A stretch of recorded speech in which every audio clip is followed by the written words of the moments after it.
इंदौर के द्वारकापुरी क्षेत्र में मामी के प्यार में पागल भांजे ने अपने दोस्तों के साथ प्लान बनाकर मामा की हत्या कर दी। इस घटना के बाद पुलिस ने 5 आरोपियों को गिरफ्तार किया है, जिसमें 4 आरोपी नाबालिग हैं। हत्या के पीछे भांजे शुभम का मृतक रूप सिंह की पत्नी पूजा यानी मामी से प्रेम प्रसन्न था। पुलिस पड़ताल में सामने आया कि भांजे के प्यार में पागल मामी ने भी अपने पति रूप सिंह की हत्या करने में भांजे का पूरा साथ दिया और इतना ही नहीं, हत्या को एक्सीडेंट में बदलने की भी साजिश की। विद्युत नगर थाना क्षेत्र द्वारकापुरी में एक अज्ञात व्यक्ति की डेड बॉडी की सूचना प्राप्त हुई थी, जिसको उसके परिवारजन एमवाई में लेके गए थे। वहाँ से उसकी मृत्यु की सूचना आई। उसके बाद में थाने की पुलिस ने जाके वहाँ पर तस्दीक करी और जो मृतक था उसकी पहचान होने के बाद में आसपास के जो लोग मौजूद थे उनसे पूछताछ करी और जो घटनाक्रम से संबंधित तथ्य थे उनके बारे में जाँच पड़ताल करी गई, जिससे ये चीज़ सामने आई कि ये व्यक्ति जो है उसकी पत्नी के द्वारा बताया गया कि रात को लगभग 11:30 बजे कचरा फेंकने के लिए घर से निकला था और उसके बाद से लौटा नहीं है। उसकी पत्नी ने यह भी बताया कि लगभग सुबह 4:30 बजे के बाद से वो लगातार अपने पति को ढूंढने का प्रयास कर रही है, कॉल कर रही है, परंतु उसका फ़ोन कोई उठा नहीं रहा है। जिसके बाद उसने अपने भाई को और अपने भतीजे को, अपने भांजे को उनको ढूंढने के लिए फ़ोन किया और बताया। इसी क्रम में उनके भतीजे के द्वारा, उनके भाई के द्वारा अहिर खेड़ी के पास में एक पुलिया बनी हुई है, वहाँ पर उनकी गाड़ी और उनकी डेड बॉडी मिली, जिसके बाद पुलिस के पास में सूचना आई। तो प्रथम दृष्टया यह सामने समझ में आ रहा था कि ये शायद एक्सीडेंट का मामला हो सकता है और शव का पोस्टमार्टम के लिए एमवाई लेके जाया गया और वहाँ पर उसका पोस्टमार्टम किया गया। परंतु गाड़ी में किसी भी प्रकार की चोट ना होना और जो घटना स्थल था वहाँ पर एक्सीडेंट के पर्याप्त साक्ष्य न उपस्थित होने पर एक संदेह उत्पन्न हुआ था, जिसके आधार पर आगे विवेचना बढ़ाई गई। इस पे जो फरियादी था, जो मृतक था, उनके फ़ोन रिकॉर्ड्स को चेक किया गया।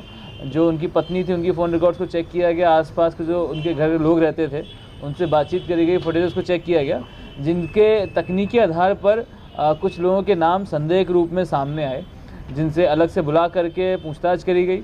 पूछताछ के दौरान उनसे जब उनको तकनीकी साक्ष्यों से सामना कराया गया तब ये चीज़ का खुलासा हो पाया कि असल में ये एक एक्सीडेंट ना हो करके एक षड्यंत्र रचकर हत्या की साजिश थी, जिसका खुलासा किया गया।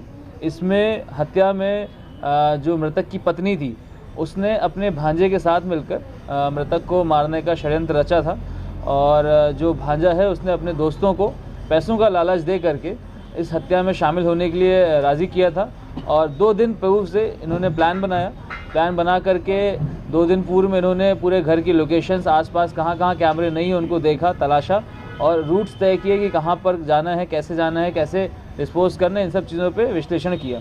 उसके बाद में 14 तारीख की रात को देर रात इनके दोस्त जो थे भांजे के, वो वहाँ पर घर पे पहुँचे। उनकी मामी की मदद से सभी लोग घर के अंदर घुसते हैं और उसके बाद में जो मृतक है, जो कि उस समय नशे में थे और सो रहे थे, उनका मुंह दबा करके एक कपड़े से उनके सिर पर एक बड़े से पत्थर से वार किया गया, जिसके बाद उनकी मृत्यु हुई। मृत्यु होने के पश्चात में उनके सिर को एक बोरी या एक पन्नी जैसी चीज़ से कवर किया गया ताकि उसका खून ना बहे नीचे ज़्यादा, और उनको उन्हीं की एक्टिवा गाड़ी में बैठा करके एक ऐसे रास्ते से जहाँ पर कहीं भी सीसीटीवी फुटेज नहीं थे, वहाँ से ले जा करके एक पुलिया के पास में उनको छोड़ दिया और गाड़ी को वहाँ गिरा दिया।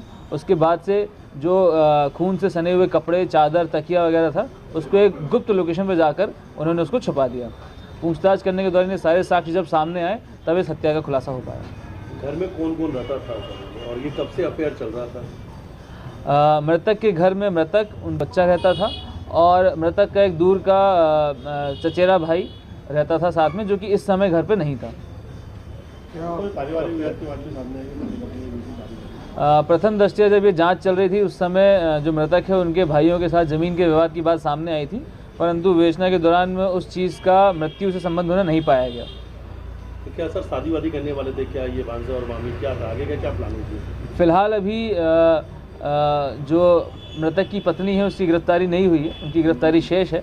जो भांजा है उसकी गिरफ्तारी की गई है। उनसे पूछताछ में बात सामने आई है कि मृतक के द्वारा अपनी पत्नी को लगातार मारपीट की जाती थी और अत्यधिक शराब पीने के कारण पत्नी उनसे परेशान थी, जिसके कारण उन्होंने भांजे के साथ मिलकर ये षड्यंत्र रचा।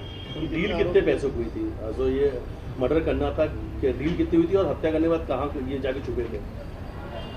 ये 10-20 हज़ार रुपये की बात हुई थी, जिसके बाद में उनको डराने धमकाने और उनको चोट पहुंचाने की बात करी गई थी। और उसके बाद में हत्या करने के बाद में ये सब अपने अपने घर गए थे और वहाँ के बाद में ये शुभम से मिलने गए थे। देन उसके बाद में जब ये यहाँ से भागने की फिराक में थे, ये यहाँ से खाटू श्याम भागने की फिराक में थे, तब उनको पुलिस ने धर दबोचा और उनसे पूछताछ में ये बात को खुलासा कुल किया। कितने आरोपी गिरफ्तार हुए हैं और हत्या का जो आपने सब खुलासा किया, सबसे बड़ा क्लू क्या रहा इसमें?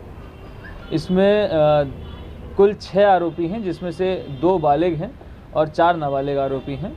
और हत्या का खुलासा करने में सबसे महत्वपूर्ण भूमिका जो रही है वो उनके तकनीकी साक्ष्य हैं, जो कि हमारे पास उपलब्ध रहे, उनके मदद से ही हमने इनको ओपन किया है। क्या हत्या के वक्त सर 4 साल का बच्चा ही मौजूद था, उसके सामने हत्या हुई? जी, घटनाक्रम के दौरान में बच्चा उस कमरे में मौजूद था और वह सो रहा था। बीच में उसकी नींद खुली थी, परंतु उसको दोबारा सुला दिया गया था।